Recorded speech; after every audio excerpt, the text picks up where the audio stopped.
Muy pendientes de cómo arranca este año, este 2021, y hay que ver claves de cómo, de cuáles son los protagonistas fundamentales en la economía y qué claves debemos mirar. Juan Ramón Rayo, doctor de Economía, gracias por acompañarnos en esta mañana. Bienvenido. ¿Qué tal? Buenos días. ¿Dónde crees que deberíamos mirar para este año que viene? Parecía complicado el 20 y decía otro día en redes sociales, parece que el 20 le está sujetando el cubata al 21, ¿no? Es decir, que esto empieza complicado, ¿no? ¿Cómo crees por dónde crees que puede tirar la economía? ¿Dónde deberíamos mirar? Bueno, yo creo que lo fundamental a corto plazo sigue siendo cómo evoluciona esta tercera ola y qué impacto va a tener sobre la actividad económica. Aunque los gobiernos no decreten un confinamiento domiciliario, que está por ver, ¿no? Ahí está Reino Unido que lo ha hecho.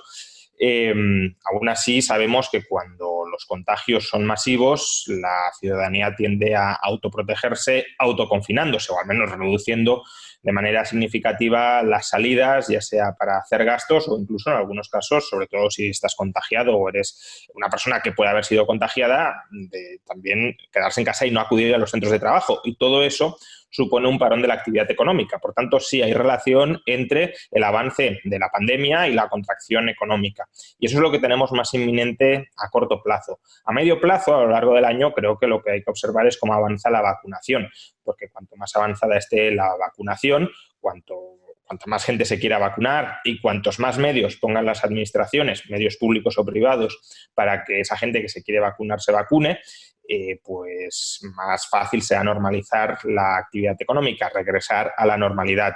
Y eso, desde luego, sería la mejor noticia que podría recibir la economía, que es dejar atrás todo lo que la lastró en el año 2020.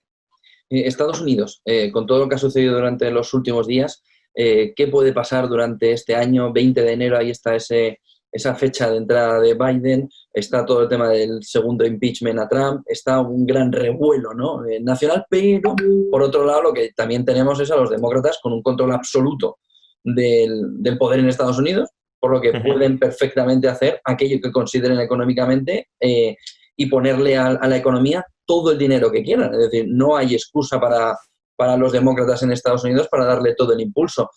Aún así, ¿crees que ese impulso que se le pueda dar desde el gobierno, desde el nuevo gobierno norteamericano, puede ayudar a la economía internacionalmente? ¿Puede ser una opción más proteccionista? ¿Cómo lo ves?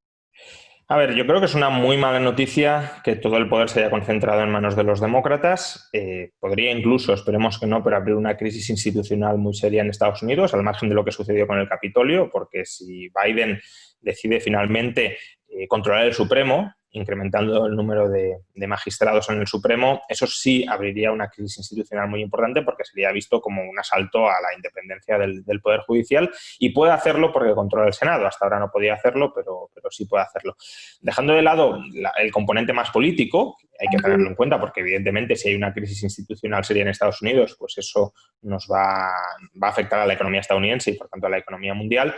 Efectivamente, la cuestión es si los estímulos que se han aprobado hasta la fecha en Estados Unidos y que previsiblemente se van a seguir aprobando van a servir para algo o no. El conjunto de estímulos que se han aprobado y que parece que van a aprobarse si sale adelante el plan de Biden para hacer frente al coronavirus ronda el 25% del PIB estadounidense. Es una auténtica barbaridad, teniendo en cuenta que parte de la economía está parada no porque no haya gasto suficiente, sino porque la actividad está constreñida por la pandemia, por lo que decíamos antes, porque la gente no acude a gastar, no porque necesariamente no tenga dinero, sino porque no quiere exponerse a contagiarse o porque directamente no puede acudir a trabajar porque está contagiada o puede estar contagiada.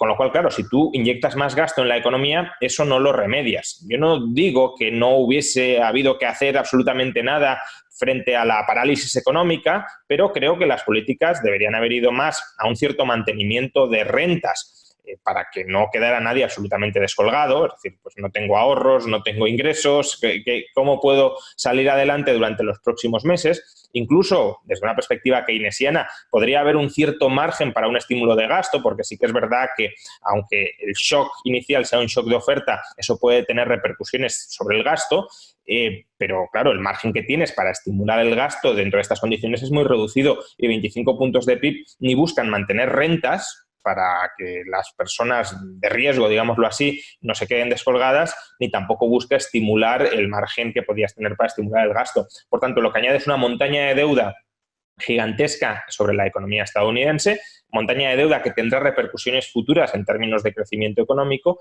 y a corto plazo pues no consigue un gran estímulo de la actividad. ¿Consideras que puede haber una crisis de deuda a corto plazo con todo lo que se está viviendo? ¿Podemos haber pasado del austericidio al, no puedo ponerlo encima de la mesa, pero con un problema de deuda muy importante que pueda provocar un crash de deuda? Porque es bastante difícil pensar que se puede devolver todo lo que se está pidiendo.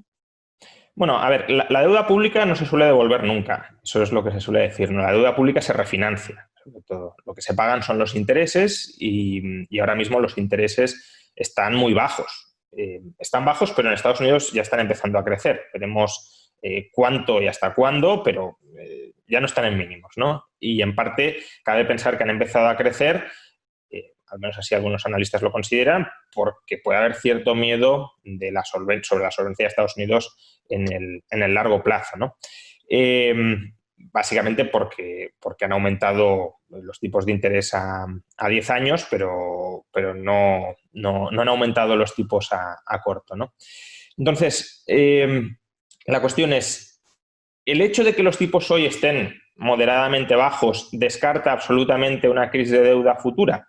Que aunque hayan subido, pero siguen estando bajos. Creo que no habría que tomar los tipos de interés de estos momentos como un indicador fiable de lo que pueda suceder en el futuro. El futuro nadie lo conoce y, por tanto, no todas las posibilidades sobre el futuro ya están contenidas en los tipos de interés actuales. Por ejemplo, con la crisis de deuda de Grecia, pues nadie vio venir la crisis de deuda. Es decir, los tipos de interés de Grecia en 2009 estaban por los suelos y meses después estaban absolutamente disparados. Eso también podría terminar sucediendo en Estados Unidos. Los tipos de interés se pueden disparar tanto porque a los inversores en deuda pública les entre miedo sobre la deuda de Estados Unidos, que es algo que puede suceder o no, pero también se pueden disparar, y esto creo que es un componente que se está analizando menos, si efectivamente vamos, como sugieren algunos, a unos felices años 20, aunque el año no ha empezado bien para eso, pero si fuéramos a una década de recuperación muy intensa, de progreso técnico también bastante acelerado, en parte a raíz de todas las inversiones que se han hecho para combatir la pandemia, claro, si hay mucho crecimiento, los tipos de interés subirán. Subirán, quieran los bancos centrales o no, porque si los bancos centrales intentan impedirlo, habrá inflación. Y claro, si los tipos de interés de la deuda privada suben, los de la deuda pública también subirán porque los inversores no querrán deuda pública que paga bajos tipos y comprarán deuda privada. Y si los tipos de la deuda pública suben sí o sí, ahí sí que puede haber un problema de solvencia muy grande para cualquier administración pública que haya acumulado mucha deuda. ¿Cómo ves la situación en España y este año 2021? ¿Qué nubes o qué horizonte ves para la economía española?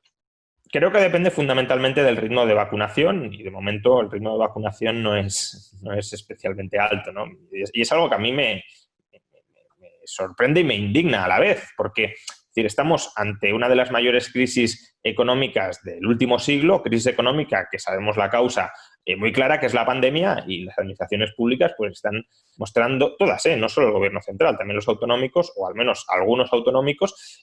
La Comunidad de Madrid no entiendo, por ejemplo, qué plan de vacunación está siguiendo y la absoluta dejadez que hasta el momento ha exhibido al respecto, pues se están tomando ese factor crítico que hunde la economía con una pasividad pasmosa.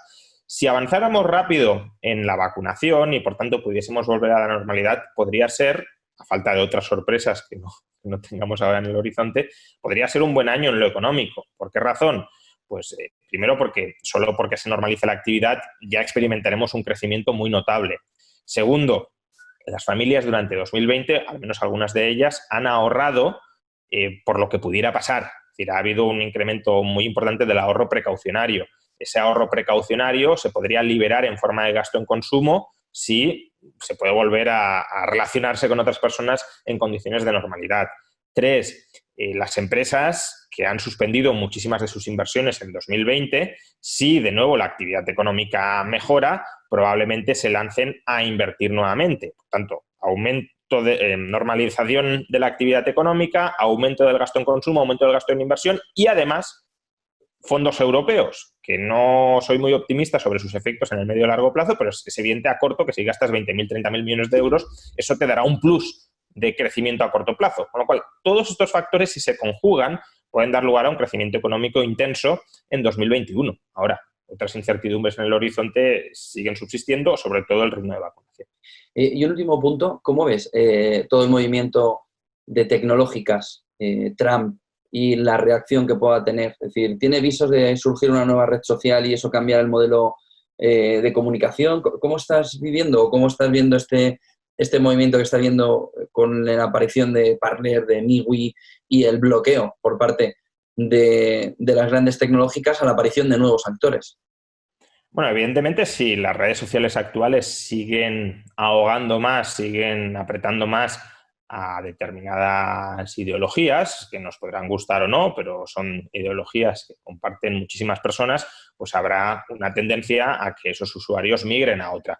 Migrar no es gratis, y ya no lo digo por los costes de aprendizaje, que tampoco es que sean unos costes de aprendizaje muy altos. Migrar no es gratis, sobre todo porque estar en otra red social que tiene muy poca gente te aísla, digámoslo así, de las interacciones con muchos otros usuarios. Renuncias a las economías de red.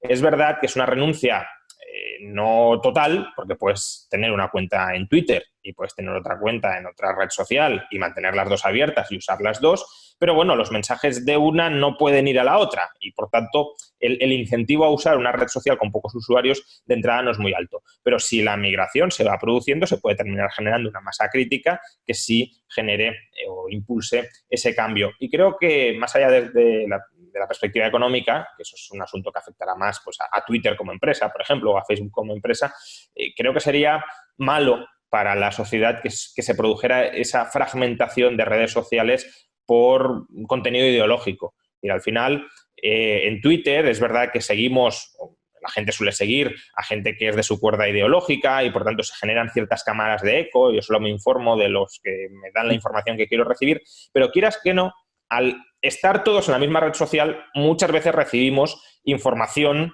opiniones de otros usuarios a los que no seguimos, ya sea con retweets, ya sea con debates públicos, que nos sacan ligeramente de esa cámara de eco. Si tenemos una red social donde solo está la gente de izquierdas y una red social donde solo está la gente de derechas, no hay comunicación y ahí las cámaras de eco sí serían tremendamente aisladas. Para terminar, ¿tendremos alguna nueva publicación tuya este año?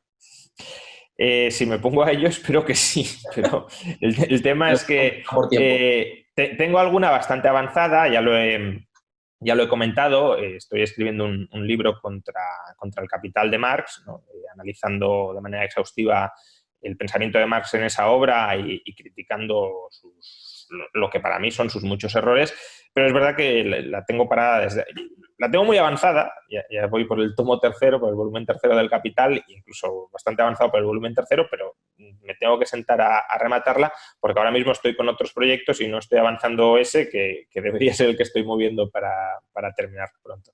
Muchísimas gracias, Juan Ramón Rayo, doctor en Economía, por ponernos un poco de luz en este inicio tan gélido de 2021.